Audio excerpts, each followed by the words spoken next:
오늘 본문은 시편 42편 1절부터 11절까지입니다. 시편 42편 1절부터 11절까지 기록된 하나님의 말씀을 낭독하도록 하겠습니다.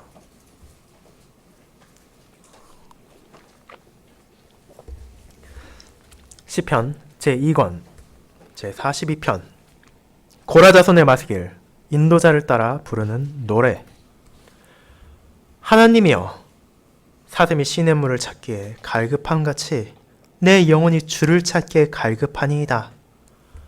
내 영혼이 하나님 곧 살아계시는 하나님을 갈망하나니 내가 어느 때에 나아가서 하나님의 얼굴을 배울까? 사람들이 종일 내게 하는 말이 내 하나님이 어디 있느뇨? 하오니 내 눈물이 주야로 내 음식이 되었도다. 내가 전에 성의를 지키는 무리와 동행하여 기쁨과 감사의 소리를 내며 그들을 하나님의 집으로 인도하였더니 이제 이 일을 기억하고 내 마음이 상하는도다. 내 영혼아, 내가 어찌하여 낙심하며 어찌하여 내 속에서 불안해하는가? 너는 하나님께 소망을 두라. 그가 나타나 도우심으로 말미암아 내가 여전히 찬송하리로다. 내 하나님이여, 내 영혼이 내 속에서 낙심이 되므로 내가 요단 땅과 헤르몬과 미살산에서 주를 기억하나이다. 주의 폭포 소리에 깊은 바다가 서로 부르며 주의 모든 파도와 물결이 나를 휩쓸었나이다. 낮에는 여호와께서 그의 인자하심을 베푸시고 밤에는 그의 찬송이 내게 있어 생명의 하나님께 기도하리로다. 내 반석이신 하나님께 말하기를 어찌하여 나를 잊으셨나이까? 내가 어찌하여 원수의 압제로 말미암아 슬프게 다니나이까 하리로다. 내 뼈를 찌르는 칼같이 내 대적이 나를 비방하여 늘 내게 말하기를 내 하나님이 어디 있느냐 하도다.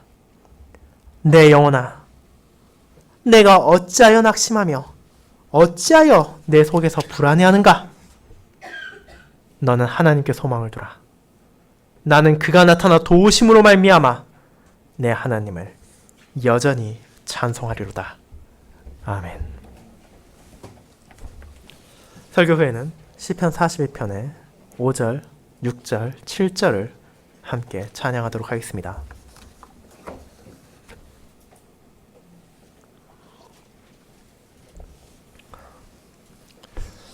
사랑하는 주 예수 그리스도 안에 있는 형제 자매님들, 지금 이 자리에 앉아 예배를 드리는 여러분들은 주일을 어떻게 보낼지에 대해 우리가 가진 나름의 기준에 따라 생각을 하고 행동을 함으로써 교회에 나오셨습니다. 그런 여러분의 마음에 있는 기준은 무엇입니까? 그 답을 생각하기에 앞서 우리 주변에 있는 사람들이 주일을 보내는 방식을 떠올려 봅시다. 교회를 다니지 않는 그들 또한 나름대로 주어진 휴일을 알차게 보내기 위해 계획을 짜고 예산을 세워서 최선이라 생각되는 것을 하며 시간을 보냅니다. 누군가는 한 주간의 일과에 쌓인 피로를 풀기 위해 집에서 늦잠을 자고 TV를 보기도 하며, 다른 누군가는 가족들과 함께 산으로 바다로 떠나기도 합니다. 또한 그동안 하지 못했던 취미생활에 전념하며 하루를 보내는 사람들도 많습니다. 야구장, 축구장, 놀이동산, 캠핑장이 주말만 되면 가족들, 친구들과 함께 시간을 보내기 위해 찾아온 사람들로 인해 북적거립니다. 하지만 그렇게 주일을 보내는 방식이 있음에도 불구하고 저와 여러분은 이번 주에도 주일을 맞아 거룩하신 하나님, 우리 아버지의 교회에 나와 있습니다. 그것은 어떤 이유에서입니까? 교회에 나온 신자들에게 이런 질문을 했을 때에도 다양한 답변이 나올 수 있습니다. 어떤 사람들은 성도들과 만나 즐거운 교제를 나누는데 주된 목적을 줄 수도 있으며, 혹은 그간 쌓아온 사회적인 관계망을 유지하기 위해 시간을 투자한다고 생각할 수도 있습니다.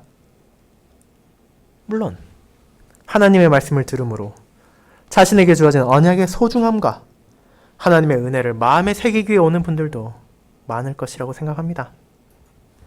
그와 같이 다양한 생각들과 다양한 기준을 가지고 사람들이 교회에 나오지만 오늘 우리가 살펴볼 시편 42편은 교회에 나오는 주된 목적이 무엇인지를 알려주며 그것이 얼마나 소중한 것인지를 시편 42편의 노래를 통해 이것을 읽을 모든 언약 백성들에게 전달합니다. 고라 자손이 말하는 예배의 아름다움은 다름 아닌 하나님을 뵙는다는 것에 있습니다.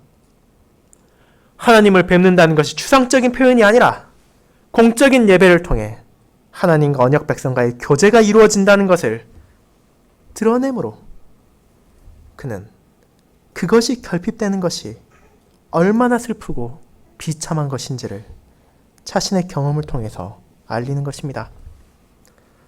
하나님께서 영감하시어 우리에게 주어진 시편 42편은 신자의 마음에서 우러나오는 여호와를 향한 진정한 갈망의 마음을 담은 노래입니다.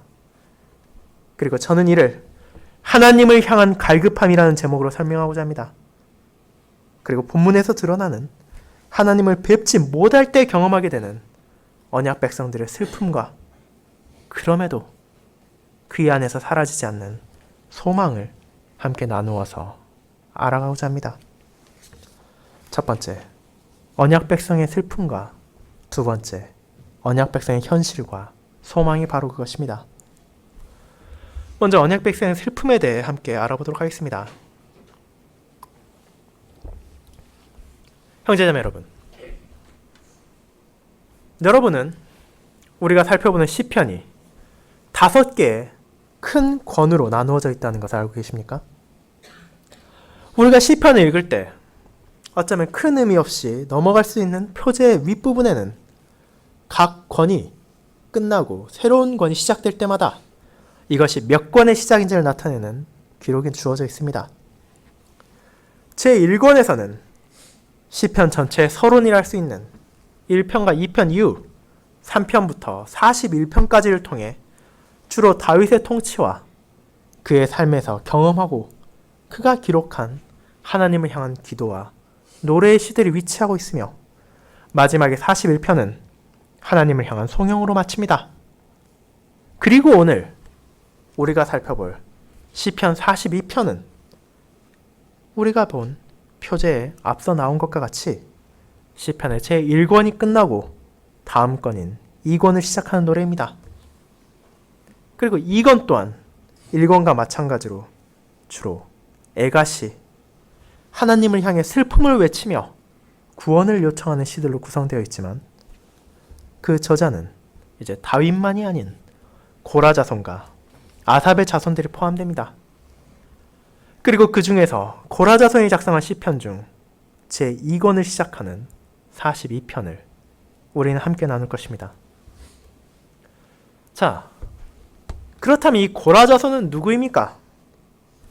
이 노래가 담고 있는 의미를 알기 위해 우리는 그에 대해서 알 필요가 있습니다. 우리는 시편의 저자 중 다윗에 대해서는 충분히 알고 있습니다. 그가 어떤 사람이며 그가 어떤 삶을 살았으며 그가 하나님께 어떻게 나아갔는지를 우리는 압니다. 그렇게 그의 시와 그의 노래와 기도를 살펴볼 때도 많은 경우는 그의 삶에서 어떤 상황에서 그와 같은 기도를 하나님께 드렸으며 왜 이런 시와 노래를 작성했을지에 대해서도 추측해 볼 수 있습니다.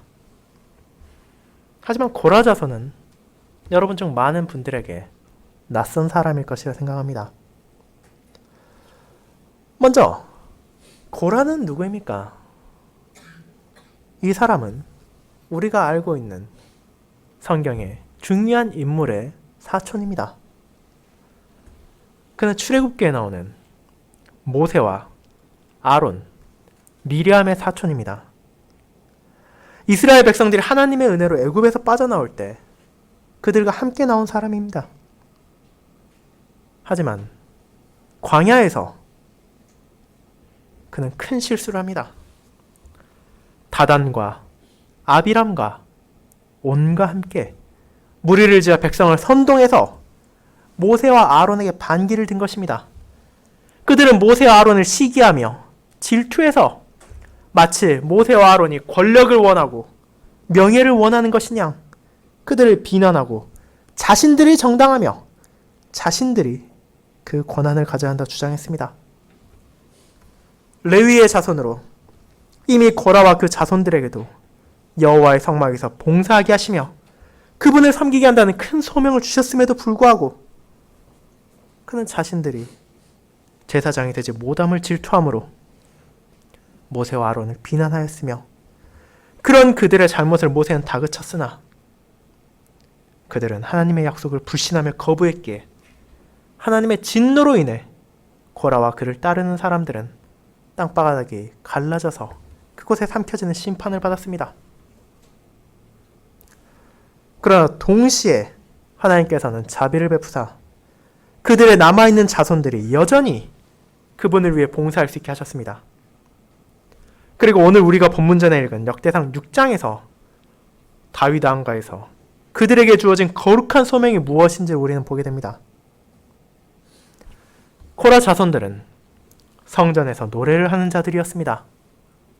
하나님을 찬양하며 그분의 영광을 노래하는 소명을 받은 자들이었으며 동시에 아무나 성전에 함부로 침입할 수 없도록 그곳을 지키는 문지기이기도 했습니다.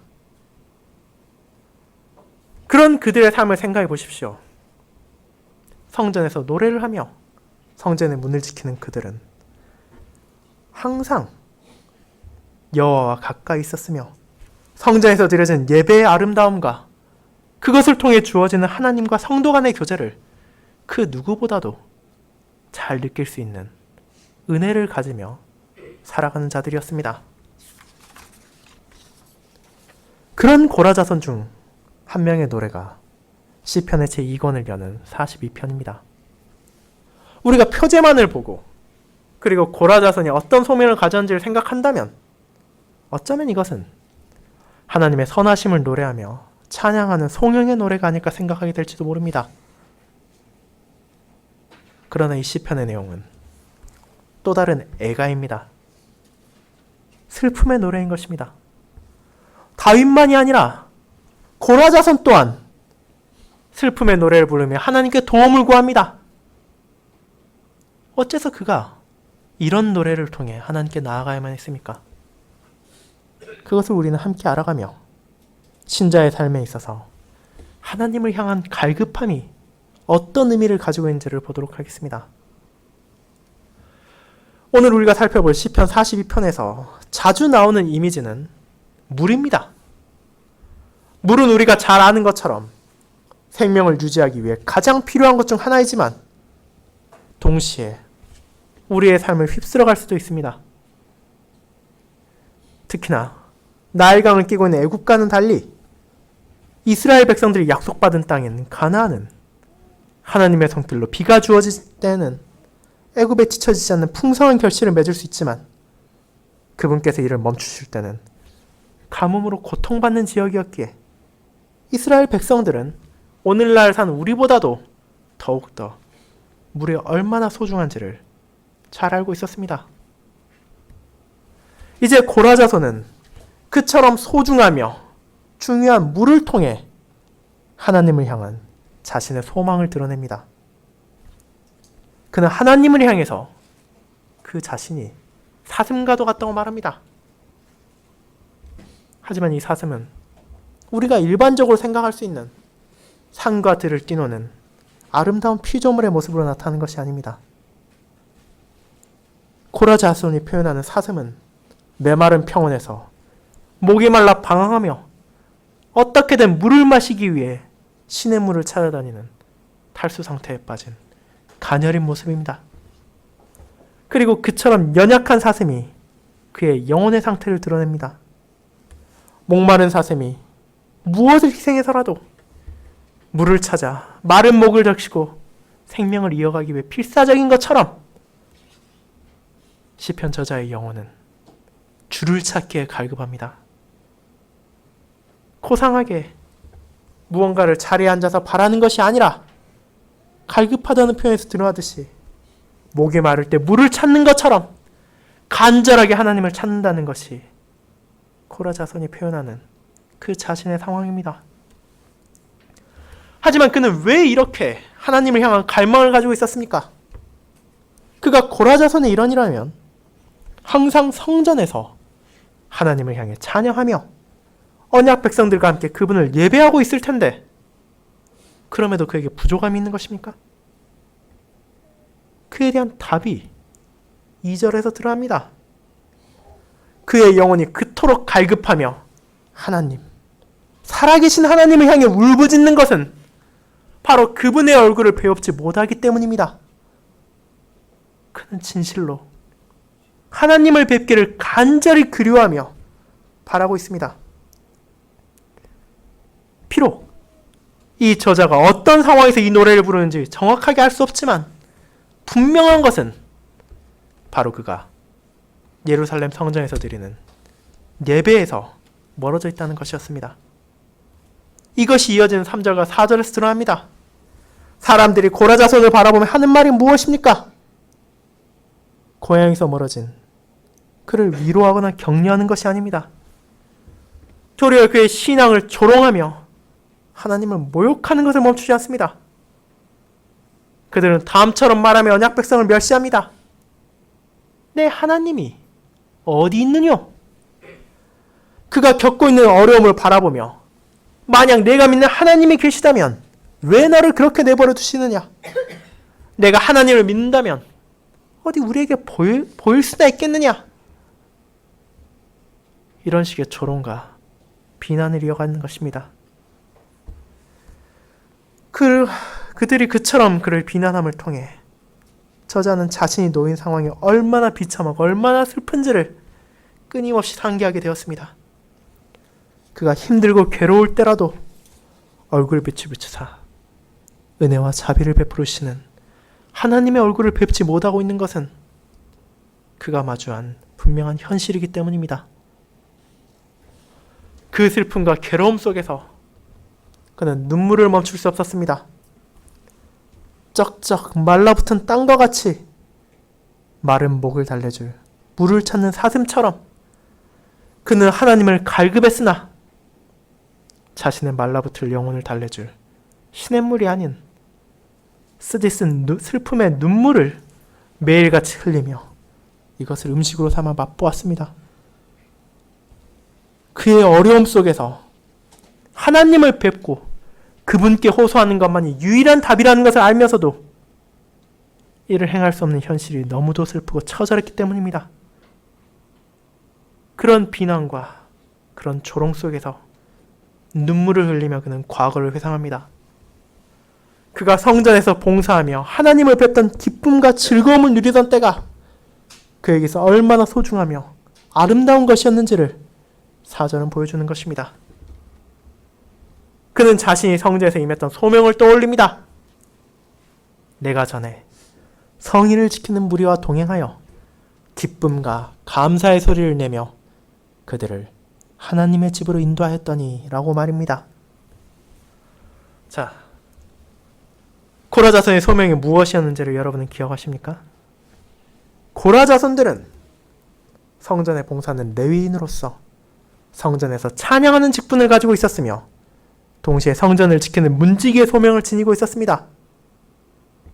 그는 자신의 소명에 따라 절기를 지키기 위해 성전을 찾는 이들을 인도하는 그의 직무에 감사하고 있었으며 그들과 함께 하나님께 나아가는 것을 기뻐했습니다. 하지만 그는 더 이상 그럴 수 없게 되었습니다. 어쩌면 질병으로 인해 혹은 다른 이유로 인해 그는 성도들과 함께 하나님께 나가 예배할 수 없는 상황이 되었기에 슬퍼하며 그때를 기억하며 눈물을 흘리는 것입니다. 그렇게 그는 자신의 영혼이 낙심하며 불안해하다는 것을 자각하고 있었습니다. 자신의 연약한 감정은 절망과 비참 속에 슬퍼할 수밖에 없었습니다. 하지만 동시에 그는 하나님께서 자신과 함께 하신다는 것을 알고 있으며 언약에 신실하신 여호와께서 그분의 백성을 버리지 않는다는 것을 알고 있었기에 그분 안에 소망을 가져야 한다는 것을 떠올립니다. 자신이 비록 공적인 예배에서 나타나는 하나님의 은혜를 경험하지 못하고 있지만 그럼에도 언젠가 그분께서 은혜를 베푸사 예배에 참여하고 성전에서 하나님의 얼굴빛을 배울 날이 찾아올 것이라는 소망을 되뇌이며 자기 자신을 격려하는 것입니다. 여호와의 신실하심에 기반을 둔 소망이 있기에 그는 지금 경험하는 절망적인 현실에서도 자신의 영혼을 향해 소망을 두어야 한다고 말하는 것입니다. 그리고 이 소망을 두라는 표현은 단순히 공허한 소망이 아니라 고통스러운 상황 속에서도 기대를 가지고 기다리라는 것입니다. 그렇기에 자신이 예배에 함께하던 기쁨을 떠올리며 그 영혼에게 이를 기억함으로 하나님을 기다리라고 말합니다. 그는 하나님께서 다시 임재하사 자신에게 은혜를 베푸실 것이며 내 하나님이 어디 있느뇨? 라고 비꼬던 주변의 사람들에게 분명한 답을 줄 수 있는 날이 찾아올 것을 소망함으로써 확신을 버리지 않고 언약 백성들과 함께 찬송할 날을 소망합니다.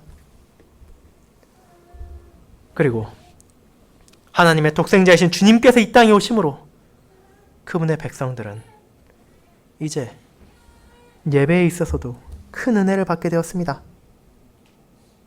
이스라엘 백성들이 매번 성일, 하나님의 절기를 지키기 위해 예루살렘의 성전으로 찾아와 예배를 드려 했으나 그것은 쉬운 일이 아니었습니다. 물론 그들은 마땅히 기쁨과 감사로 이를 지켜왔으며 고라 자손들 역시 자신들의 직무에 신실히 임함에 이를 도와왔지만 그럼에도 오늘 시편에서 노래하는 고라 자손과 같이 포로로 잡혀가거나 연약한 신체와 같은 육체적 혹은 거리적인 문제로 인해 성전에서 예배를 참여하지 못한 이들도 발생했습니다. 그들은 애통하고 슬퍼하며 하나님과의 교제가 회복되기를 바라며 그분의 얼굴빛을 예배를 통해 뵙게 갈급했습니다. 그러나 주님께서 이 땅에 오셔서 자신의 사역을 완성하심을 통해 성소의 휘장이 찢겨지고 그분의 복음이 온 땅에 전파되었습니다. 더 이상 모든 이들이 예루살렘으로 찾아와 예배를 드리는 것이 아니라 이제 각자의 나라와 민족과 도시에서 주님을 섬기며 그분께서 세우신 교회의 공예배를 참석함으로 하나님을 뵐 수 있게 된 것입니다. 그것이 바로 신약시대 주님의 백성들에게 주어진 너무나 큰 은혜이며 지금 우리가 누리는 영광입니다.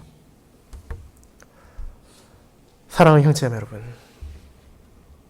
하지만 저와 여러분은 이와 같은 예배의 소중함을 기억하고 있습니까? 우리가 매주 교회에 나올 때 이 시간을 통해 옆자리에 앉은 성도들과의 교제를 나눈 것을 넘어 무엇보다도 하나님을 만나러 온다는 것을 잊어서는 안 됩니다. 시편의 기자가 하나님을 배우는 것을 기뻐하며 지금 그럴 수 없는 자신의 상황을 슬퍼하며 이를 다시 갈급하는 것 같이 우리는 지금 주의를 지키며 자신의 교회에 우리를 부르사 그분의 얼굴빛을 비춰주심에 감사하며 기뻐해야 합니다. 목마른 사슴이 물을 찾고 마시기를 갈급하는 것처럼 우리 또한 매주의 삶에서 예배를 통해 그분의 말씀을 듣고 그분께 나아가는 것을 진정으로 바라며 소망하는 것을 잊어서는 안 됩니다. 왜냐하면 그것이야말로 언약 백성들의 가장 큰 기쁨이며 위로의 원천이기 때문입니다. 그렇기에 우리는 매번 오전 예배를 마칠 때마다 여호와께서 그 얼굴을 내게 비치사 은혜 베푸시기를 원하며 여호와는 그 얼굴을 내게로 향하여 드사 평강 주시기를 원하노라 라는 하나님의 축복의 선언을 듣는 것입니다. 이제 두 번째, 언약 백성의 현실과 소망에 대해 알아보겠습니다. 성도 여러분, 고라 자손이 하나님을 향한 확신과 그분 안에 있는 소망 속에서 자신의 영혼을 격려하며 노래했지만 그의 슬픈 현실은 여전히 변하지 않았습니다. 그렇게 그는 5절에서 나오는 후렴의 표현을 다시 한번 물의 이미지를 사용해서 드러냅니다. 시냇물과 눈물이 폭포와 깊은 바다, 파도와 물결로 변해서 그의 현실의 비참함을 다시 한번 강조합니다. 5절에서 시편 기자가 노래한 것처럼 그의 영혼은 낙심하고 있었습니다. 그 낙심의 원인은 분명합니다. 그가 하나님께만 소망을 가지고 있음에도 불구하고 하나님의 얼굴을 뵙기 위해 나아갈 수 없는 현실에 처해 있었기 때문입니다. 예배에 참여하고 싶으나 그것을 참여하지 못할 때 신자의 마음이 얼마나 슬프고 어려움을 겪는지를 마음의 낙심을 통해 그는 6절에서 드러내는 것입니다.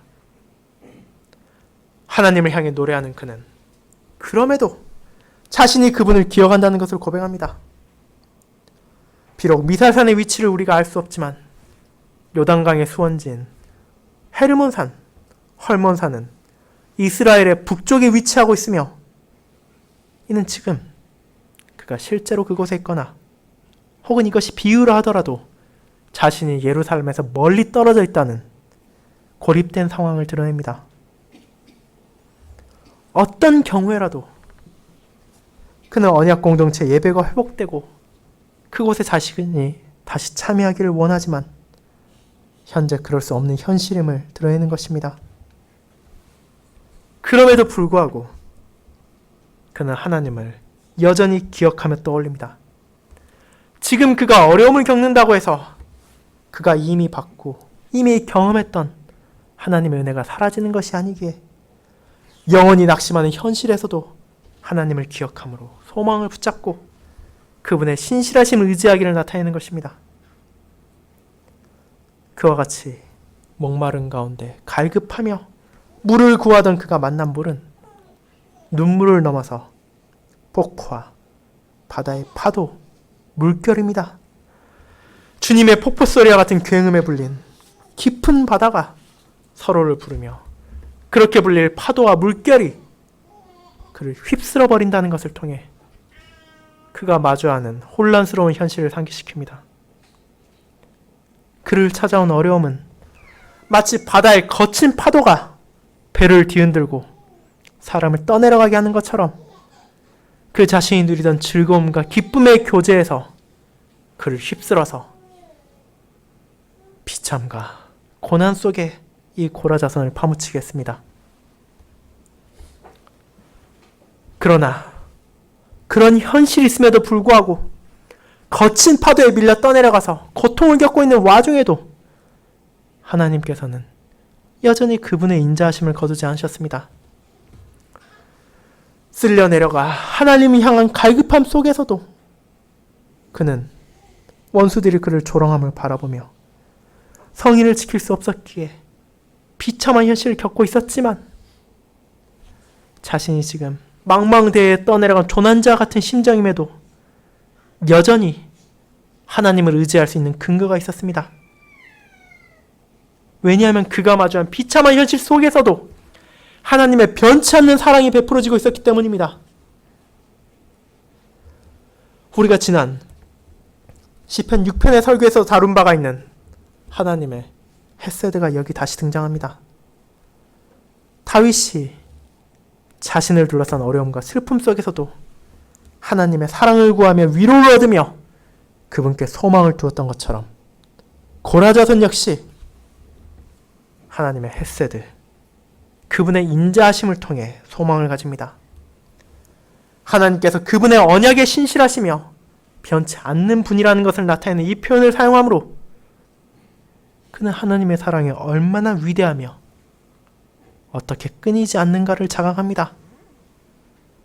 하나님께서는 인자하심 안에서 사랑을 베푸신다는 것을 고라자손은 성전의 예배를 위해 봉사하며 참여하던 자로서 기억하며 그와 같은 하나님의 사랑이 지금 자신이 경험하는 현실적인 어려움과 무관하게 여전히 주어진다는 것을 떠올립니다.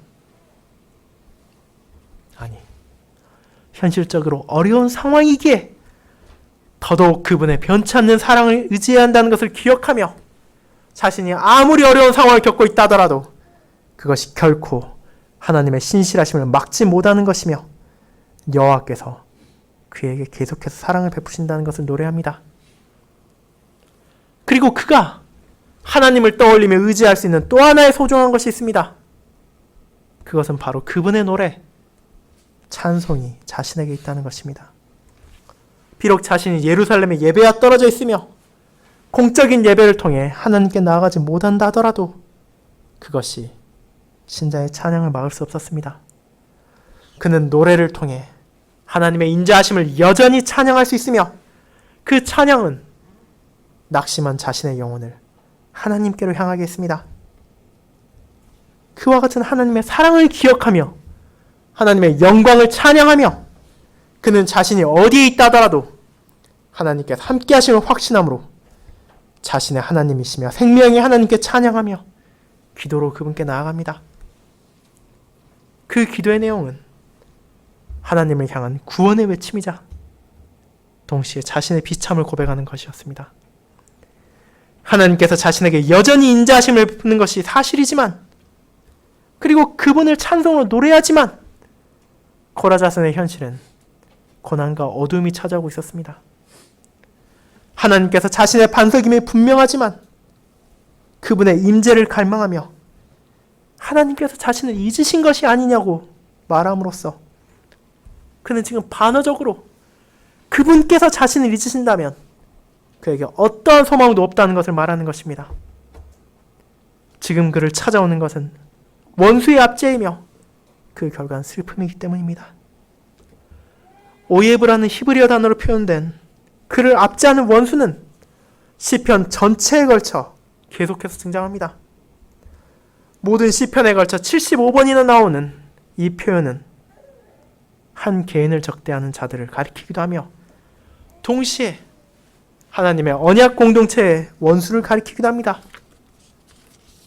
시편 42편이 그렇듯이 이들은 대부분 이름이 구체적으로 명시되지 않은 자로서 시인과 언약 백성을 압제하며 그리고 그를 통해 하나님을 대적하는 세력들입니다.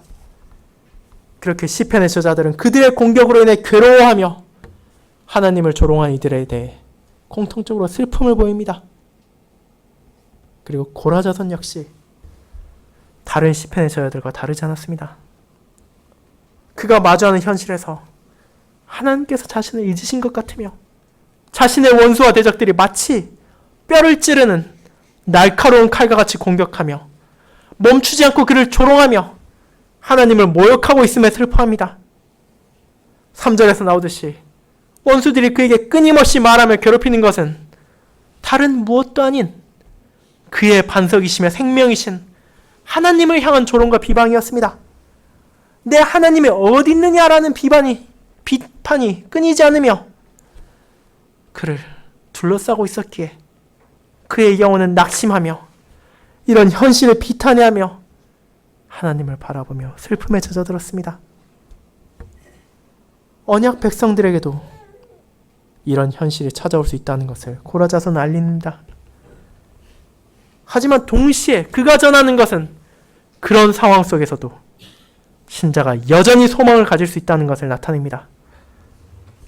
자신을 둘러싼 환경과 비난, 조롱으로 인해 절망하고 압도당하며 포기하고자 하는 마음이 그의 영혼 속에서 싹틀 때 그는 자신의 영혼을 부릅니다.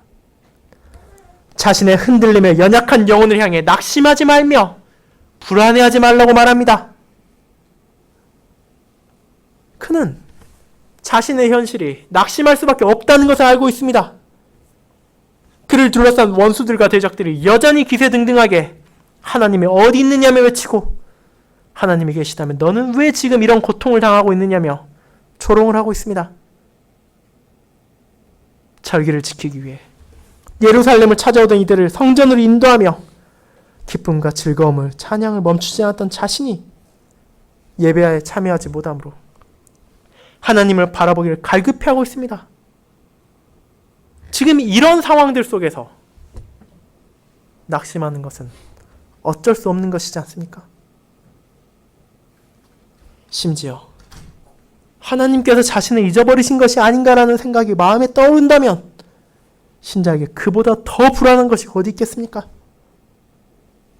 즉 시편 42편을 기록한 고라자손이 불안해하거나 낙심해하는 것은 너무도 자연스러운 것일지도 모릅니다.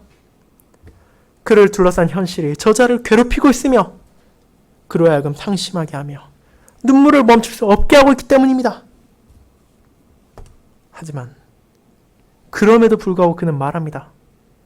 내 영혼아, 내가 어찌하여 낙심하며 어찌하여 내가 불안해하는가? 라고 말입니다. 질문의 형태로 자기 자신에게 이 말을 하는 것은 무엇을 의미합니까? 이것은 바로 낙심할 이유가 없으며 불안해할 필요도 없다는 것을 강조하는 것입니다. 그는 누가 봐도 명백하게 힘들며 괴로운 상황에서도 하나님께서 자신과 함께 한다는 것을 기억하며 그분의 사랑을 의지하며 다시 한번 5절에서 노래한 하나님을 향한 소망을 노래합니다. 너는 하나님께 소망을 두라.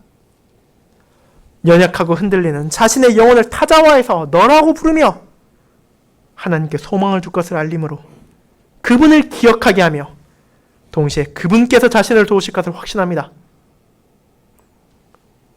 이처럼 시편을 기록한 고라자서는 하나님의 인자하심을 기억하며 그분의 찬송을 부르며 그분을 배웠던 예배의 감격을 잊지 않으므로 이제 하나님을 향한 확신의 노래를 부릅니다.